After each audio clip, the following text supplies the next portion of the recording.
шарени револуции, пролети и не знам што. Мислам дека овој пат народот многу е јасен и дециден по тоа прашање. Да. Народот еднаш се изгоре со така наречената шарена револуција.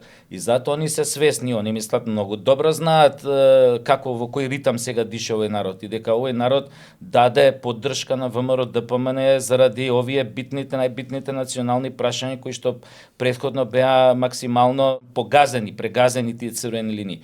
Народот беше свесен дека и понатака ќе живее во економска незавидна позиција, затоа што светот влезе во рецесија после ковидот, инфлација. Народот го избра ВМРО токму заради овие работи. Народот веќе долго време се чувствуваше понижен, се чувствуваше дека е тргнат на страна, дека секој може со него да си игра како сака, да го става под нозе, да го користи како мивка и така натаму и така натаму.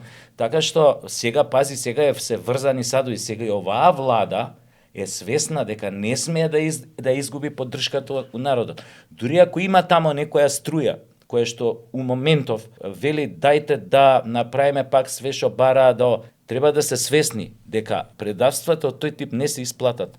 Затоа што оној кој што ти го нарачува предавството, што ти го сугерира, прво тебе ќе те презре. Следен си му ти на одстрел, токму тој што си го предал својот народ.